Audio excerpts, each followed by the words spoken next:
Gawin ang wishes sa supermoon. Masorpresa ka sa swerteng darating sa iyo. Sa pera, pananalapi, at takbo po ng iyong kabuhayan.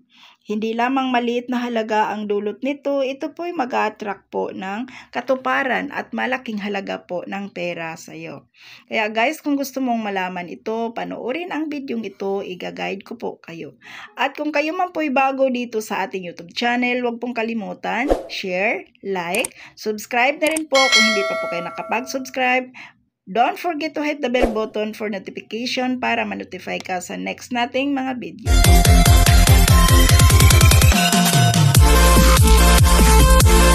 Kaya guys, gawin mo po ang iyong pong wishes sa full moon. Bukas po yan guys, Sunday po, no?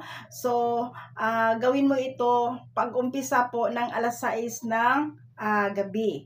Okay? Sabayan po natin ang paglabas po ng buwan. And then, magsindi po kayo ng kandila. Kung may chance ka na magsindi ng kandila. Guys, pwede kang pumasok sa iyong kwarto. Doon ka mag-wish, no? Doon mo gawin po ang iyong kahilingan. And then, kung ikaw po ay isang OFW and then hindi ka pwedeng magsindi ng kandila, guys, ayan, gawin mo po ito before ka matulog sa gabi. Okay, guys, no? Yung tahimik na po, okay? Para magawa mo ang iyong pong kahilingan. Pero guys, napakaganda sana, paglabas po ng buwan po, makasabay ka nang gumawa nito. Gawin mo na ang iyong wishes, no?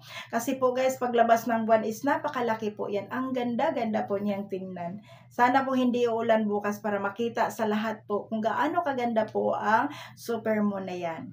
Okay? So ngayon po guys, mag-ready po kayo ng mantika or olive oil or any kind of oil po. Pero kung may money magnet oil ka, yun po ang gamitin mo. Okay? So ako guys, mayroon po ako ditong olive oil. Ayan, ito pong olive oil na ito, galing po ito sa Italy guys, nagseparate talaga ako nito. And then, ayan, kasi po ang olive oil, ang dami pong benepisyo nito sa ating katawan. And then guys, ang lakas po mag-attract ng swerte. Pag mayroon kang olive oil, gamitin mo ito pag kayo po'y gumawa ng iyong kahilingan. So, ngayon, olive oil guys, and then, ang una mong gagawin po, din syempre po, ito po mga dapat nating i-ready. Dapat mayroon kayong perfume or kahit ano po na pabango. Pwede po kayong gumamit ng cologne. Ayan. And then, read the pentel pen. At syempre po, ang iyo pong papel na dapat mo sulatan ang iyo pong wishes. So guys, pwede kayong gumamit dito ng ballpen or kahit anong kulay po ng ballpen ang gamitin mo pagsulat po ng iyong wishes. Okay? So guys, depende po sa inyo kung ano po ang iyong gawin, kahilingan po sa araw na yan. Okay? So ngayon po guys, no? Ito po guys, magsindi po kayo ng kandila. And then magdasal muna tayo guys, no? Kasi guys, ang pagdadasal po, ito po yung magbukas, no? Magbukas po yung swerte sa atin. Magbukas po yung ano ba, yung harmony, yung saya, yung energy, yung lahat po ng positive energy po. Magbukas po yan. So, magdasal po tayo ng taimtim, guys. And then, hilingin po natin kung ano yung mga nagawa nating pagkakamali sa araw na yan. Humingi muna tayo ng patawad. Okay? And pagkatapos mo po na nakapagdasal, ayan, isulat po ninyo, guys, ang inyo pong kahilingan dito sa isang papel na malinis po. 8 beses mo isulat pabalik-balik kung ano po yung wish mo na gagawin sa oras na yan. Okay?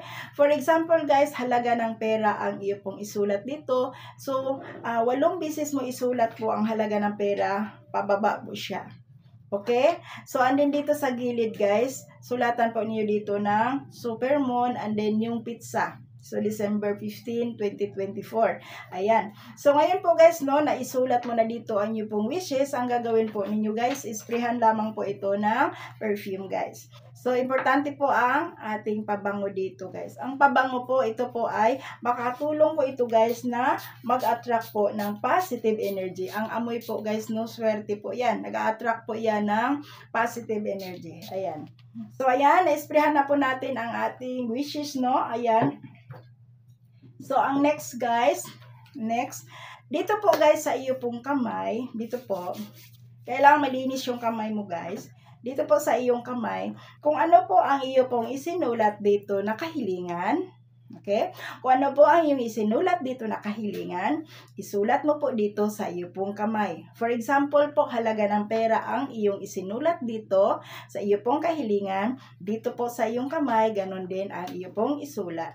Ayan. And then, gamitin po natin pula na pentel pen. So, may time pa po kayo bukas, guys, na mag-prepare. So, pula po na pentel pen. So, isulat mo lamang po dito kung magkano yung iyo pong isinulat dyan sa papel. Okay? Ayan.